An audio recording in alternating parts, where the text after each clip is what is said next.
How long are you planning to live? Even if the love had completely faded, could someone really say such a thing to their wife, who had just been given a 6-month prognosis? I was beyond angry and shocked. I was utterly dumbfounded. What? You do realize the prognosis is yours, right? What? My name is Julie. I believe aging gracefully is an eternal theme for both men and women. I've turned 60, but I haven't forgotten to stay stylish as a woman. Not for my husband. When I look in the mirror and see that my hair, makeup, and outfit are all on point, it lifts my spirits. At work, people are surprised to hear I'm 60 and say, "You don't look it," which is nice to hear. The relationship with my husband has already gone cold, and I often ask myself why I married such a man. I'm working hard in the editorial department of a comic book publisher. My husband isn't a big earner, yet he opposes me working. Seeing him confidently saying men hunt, women do chores, just makes me sigh. It's like he's time traveled from the Stone Age, not just showing vestige of the past. I want to tell him that even in the animal kingdom, it's the lionesses that hunt. I find my work rewarding, advising aspiring young cartoonists with big dreams, and thinking up compelling characters and intriguing stories. The 60s are the new young. The idea that turning 60 means old is outdated, I think.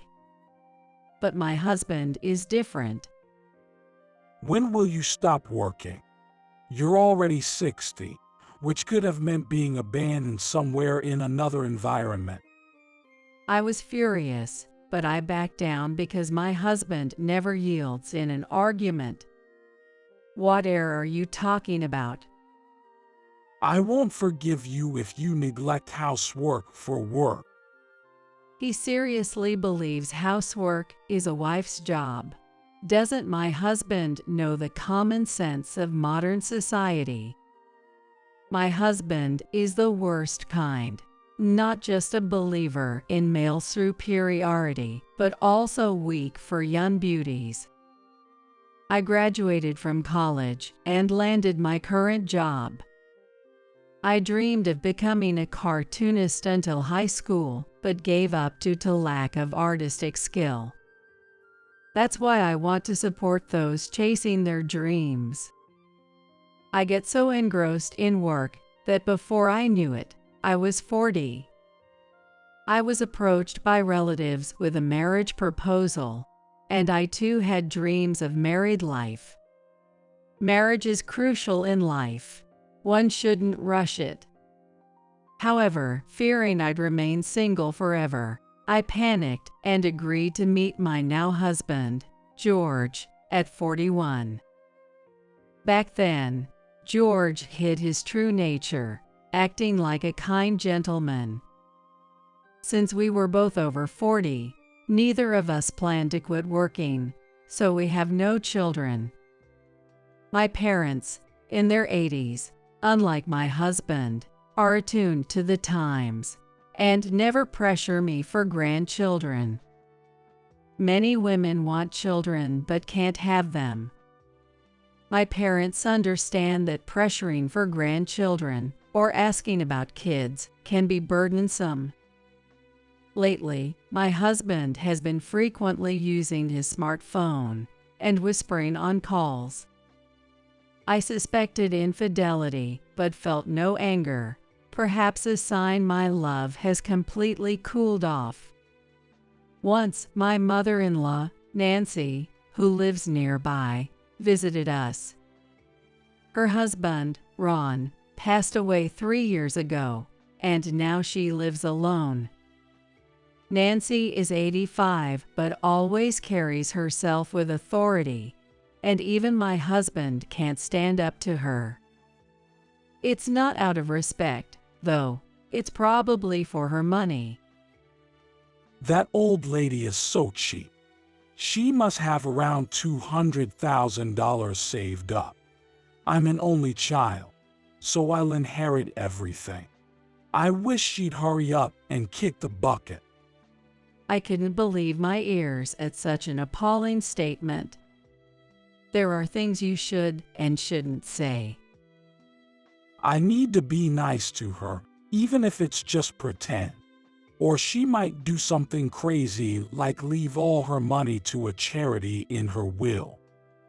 Just then, my mother-in-law, Nancy, appeared from the next room. Sorry for being so cheap. Mom, My husband turned pale and lashed out at me. idiot. Why didn't you tell me she was here? Keep it down. Don't yell like that. You're disturbing the neighbors. With no excuse for his insults, my husband just hung his head in silence. While my husband was taking a shower to get away from her, my mother-in-law asked me, How long has it been like this between you two? This seems more serious than just a rough patch. I just smiled wryly and said, Can you tell? Julie, if it becomes unbearable, divorce is an option. There's a saying about the suffering of having to deal with someone you dislike, and I suppose the agony of having to meet someone you don't want to see is unbearable. Living with someone you hate is tough. You don't have to consider my feelings. Her kindness touched me deeply. She's so knowledgeable and cultured. It's hard to believe she's related to him. Maybe my husband really did time travel from the Stone Age. He had a health checkup at work this year, and apparently there were some concerns. Maybe it's his age, 61, or his unhealthy lifestyle taking a toll. He often comes home late and drunk. He says he was out drinking at a bar with colleagues, but I know he's been going to strip clubs. Never underestimate a wife's intuition. He went for a follow-up at the hospital, and one day we got a call from there. The doctor said, before I talk to him, I'd like to discuss something with the family first. It felt like a scene from a TV series, and I had a bad feeling. What the doctor told me at the hospital was shocking. 6 months to live. The prognosis of my husband's 6-month life expectancy sent a whirlwind of emotions through me. I was surprised at my lack of shock, felt a bit of pity, and even a sense of relief, which I then berated myself for as being heartlessly cold. A normal wife would be devastated to hear her husband had only 6 months to live, and there I was, acting it out. Could there be some mistake? Unfortunately, you should prepare yourself. Whether to tell him depends on his personality, and you know your husband best.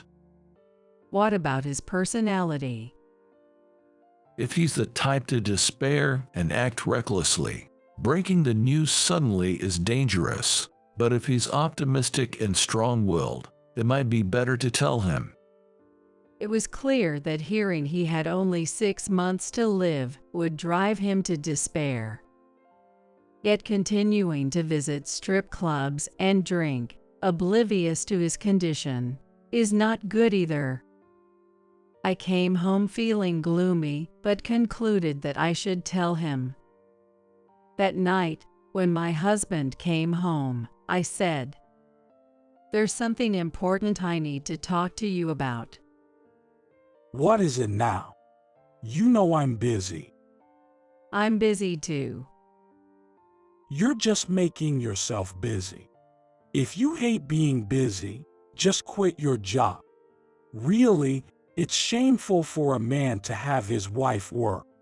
It makes it seem like I can't earn enough. I was taken aback by his outdated views. He seems unaware that most households now have both partners working, and stay-at-home wives are less common. I went to the hospital today. Hospital. Listen carefully, please. Stop beating around the bush. I'm telling you, I'm busy. In frustration, I blurted it out. I heard 6 months to live. He looked at me seriously for a few seconds, then laughed, covering his mouth. 6 months to live. Yes. Calm down and don't do anything rash. Idiot. Who's going to be rash? Don't be so full of yourself. Don't underestimate me. It seemed he was indeed shocked, as his words were nonsensical. Well, it's probably karma, given usual behavior. I was surprised he was aware. So you should really cut back on the drinking. Shut it. Drinking is part of the job for a businessman. You women think it's all play. I'm going to keep going out. You should stop. Come straight home after work. Then he smiled broadly.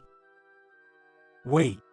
Don't tell me you want more time together because of the 6 months to live. I hadn't thought of that, but I played the part of a dutiful wife. Of course, I want more time, just the two of us. Don't be silly. I'm not that free. George. Despite the gravity of the situation, he cut me off. That's it. End of discussion. We're done here. Time is money, and I can't waste it on pointless chatter with you. I was astounded at how easily he could hurt someone. But considering it might be a shock reaction, I said nothing more. Worried he might be down, I checked on him in his study. He was on a call. Suzanne, it might be bad luck to say it, but my wife got the news at the hospital today. 6 months to live. Didn't catch the disease, but it's terminal, probably cancer. I couldn't grasp what he was saying at first. Just endure half a year. She's got life insurance, and Mom is 85, so she'll be gone soon. After the wife kicks the bucket, Suzanne, let's live together. I want a do-over in life. I was shocked. He had a terrible misunderstanding. But hearing his conversation with Suzanne, my anger peaked. I couldn't bring myself to tell him the truth. There's a limit to how much you can mock someone. I couldn't forgive him for even speaking that way about his own mother. In a chilling voice, I muttered, "Fine, live with your misunderstanding. Though for you, a lifetime is just 6 months." After our talk about his life expectancy, he didn't just come home late.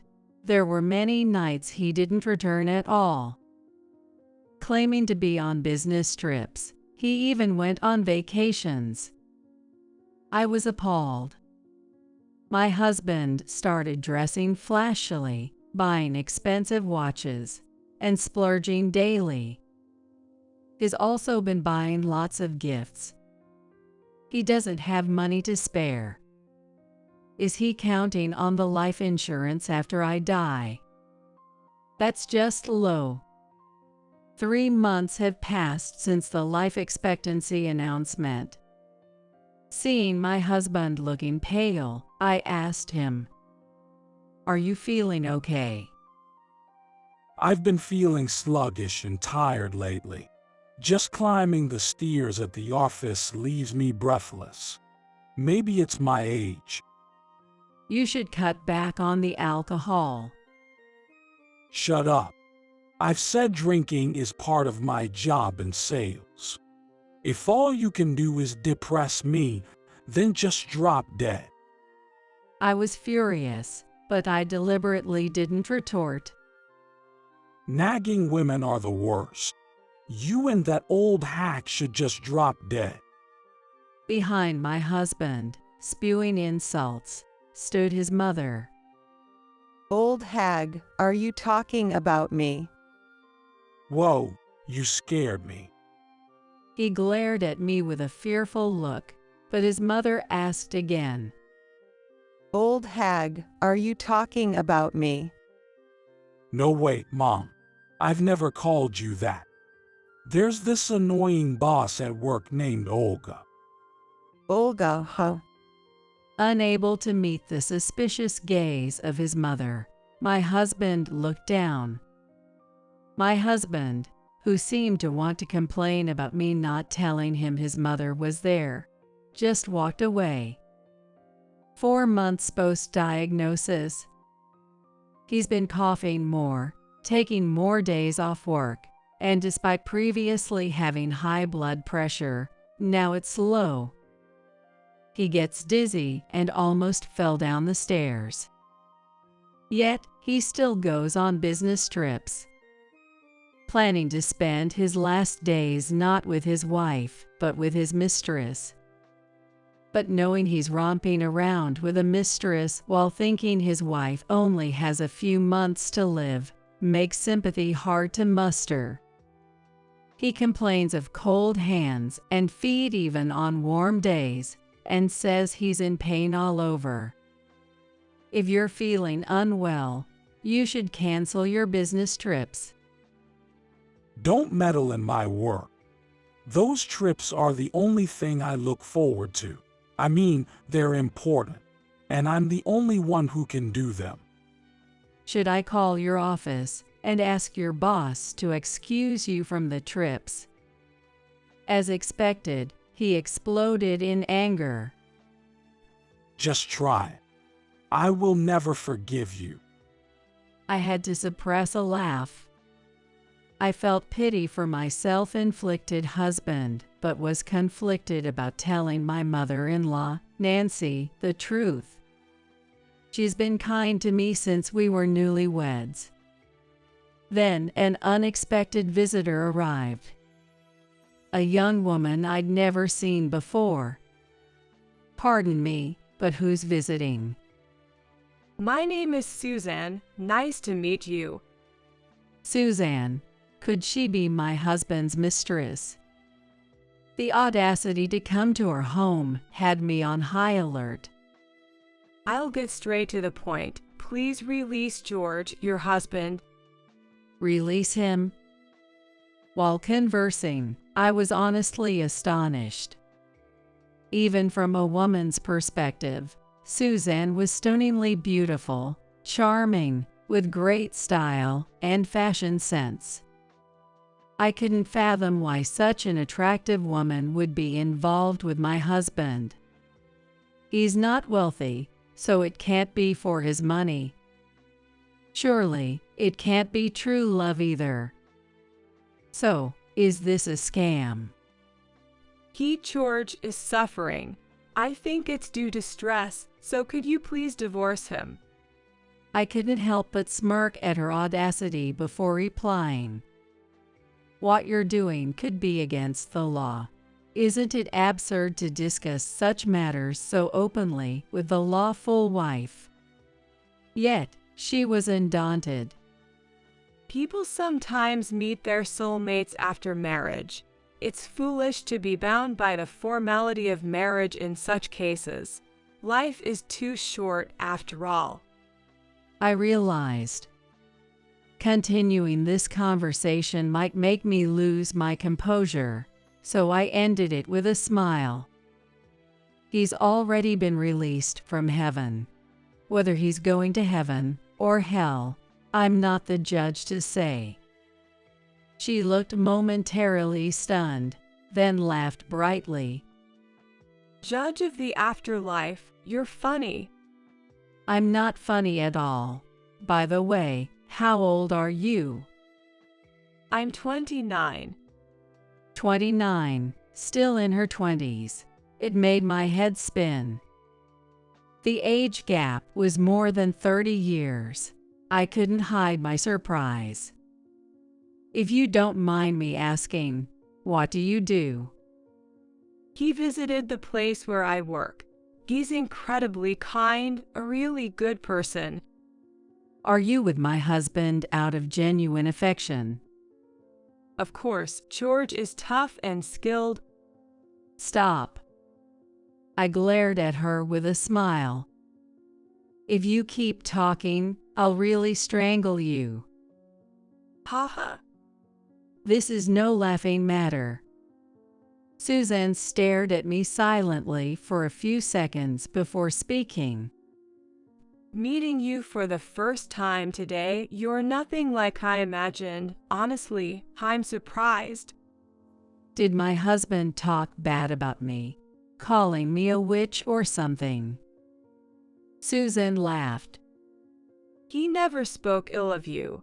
I just didn't expect you to be such a wonderful person. I wasn't about to take pleasure in being complimented by his mistress, but I started to feel that Suzanne wasn't all bad. It's hard to like the mistress on principle, but I could see how such a woman could easily charm that fossilized, dried-up man. True love, but soon, the moment will come when your feelings will truly be tested. What? Her puzzled tilt of the head was quite charming. I harbored no regrets about my husband ensnared by this siren, but I felt a twinge of sympathy for her. It's been almost 6 months since the diagnosis. My husband looked pale and missed work again today, but seeing me return home full of energy, he sneered. How long are you planning to live? Even if our love had completely cooled, could anyone really say that to a wife who's been given 6 months to live? I contained my anger, maintaining my composure. Really, you and that old lady are tough as nails. Hated by some, loved by others. Forget about me. Just stop speaking ill of your mother. Suddenly, he exploded in anger. Stop that. Who are you to tell me what to do? Oh, I get it. With your time running short, you've got nothing to lose. So before I die, let me speak my mind. Marrying you was the biggest mistake of my life. Those were the words he should never have said. He had crossed the line. Anger surged within me, and I blurted out, "Is that your final statement?" Final statement. Wait, you haven't written some weird will, have you? Have you written a will? It's been 6 months since your diagnosis. What nonsense are you talking about? You're the one with the limited time left. Have you gone mad because it's the end stage? I was beyond anger and shock. I was utterly dumbfounded. What, the limited time is yours? You know. What? For a moment, he looked serious and stiffened, then sneered. You should be hospitalized. We're not even on the same page here.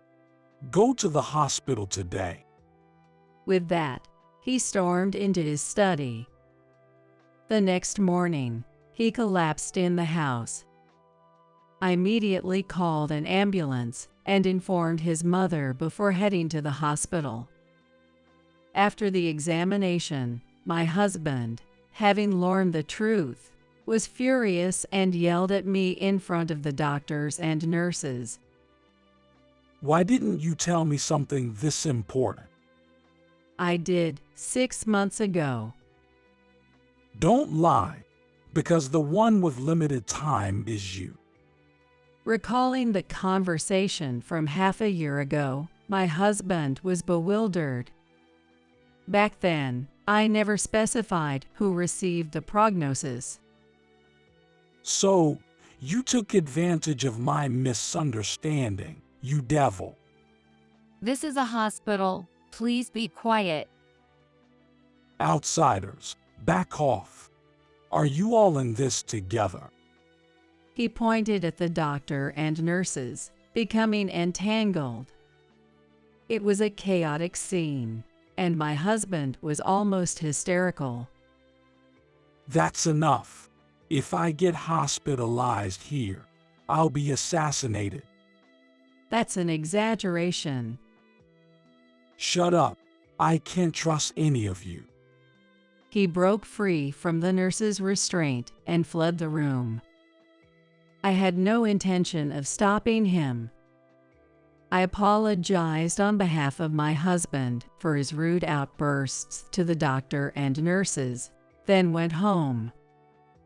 A few days later, my husband returned home, looking pale as a ghost. After telling Suzanne the truth, she apparently broke up with him. I wondered if it was too much for her as I pictured Suzanne's face. It would have been better if it was just a breakup, but Suzanne was married. It's not uncommon for strip club workers to lie about being single while being married. Suzanne's husband was in prison and seemed to have been recently released. Caught in her affair, Suzanne had blurted out about my husband. Help me. I'm being threatened to be thrown into the sea alive. How am I supposed to help you from such a dangerous person? You're so calm about your husband's crisis. Which is ironic coming from him. Planning to flee the country. I don't have the money for that. It seems he had spent all his savings counting on the insurance money after 6 months. Frequent trips, or rather, vacations with Suzanne, probably meant he paid for everything, so it's no surprise his fortune dwindled so fast. Please, can you lend me some money? I don't have any, I replied coldly. Then borrow it from Mom. She won't lend me any, that stingy old lady. Why don't you borrow it from Olga? Yikes. Shocked like a comic book character, he glared at me. That's why I tell you to let me know when she's around. Is this on purpose? Well, you only had 6 months anyway. Oh, that was half a year ago. So your time must be almost up, right? I was shocked by these cold words, and my husband was lost for words at his mother's statement. Is that something you say to your own son? How many times have you said that about your own mother? My husband was left speechless by this retort. George, you need to sincerely apologize to Julie. We'll talk after that. But my husband, unable to let go of his pride, shouted, This is my house. Get out. I don't want to see your faces anymore. Julie, let's go. What? George, I am disappointed in you. I'm cutting ties with you. I will live with my daughter. Daughter. My husband has no siblings. I was shocked, thinking of a hidden child, but his mother said, Julie is my daughter. Do you have a problem with that? Nancy. My husband was dumbfounded by the unexpected revelation. I almost cried, but managed to hold back. My husband and his mother were blood relatives. If my husband and I separated, she and I would become strangers. Yet, She called me her daughter. I had felt this since we got married. She had always treated me like her own daughter. Her affection was genuine. My husband, pale-faced, glared at his mother. What nonsense are you spouting? It's between your real son and your daughter-in-law. It's clear who's more important. Of course, without a second's hesitation, I choose my real daughter, Julie. A man who cheats and brazenly justifies it is not my child. Feeling the unwavering resolve in his mother's words, my husband walked away silently like a ghost into his study. I quickly packed and moved in with my mother-in-law. Fortunately, I had a job, and as my husband said, Nancy had savings. With her advice, I officially divorced and completely severed ties. Despite his self-made misfortune, I wondered if my husband would be all right. Thinking coldly about whether the Thigs or the Reaper would get to him first scared me. Instead, I found myself worrying about Suzanne's safety. Whether this was the right outcome, I couldn't say. Marriage means strangers living together. Love is what matters most. When love fades, the end comes quickly. I pondered if this marriage was a mistake, but not entirely. I met my mother-in-law. We continue to live happily, like a real mother and daughter. My parents were initially surprised but understood everything after I recounted the tumultuous 6 months. Now I am happy. Happiness is not something given by others. It's something you must claim for yourself. Men often vow to a fiancee's parents, "I will make your daughter happy." But happiness is not something a man gives. It's found within oneself. My heart holds endless potential. I believe in my strength and continue to live.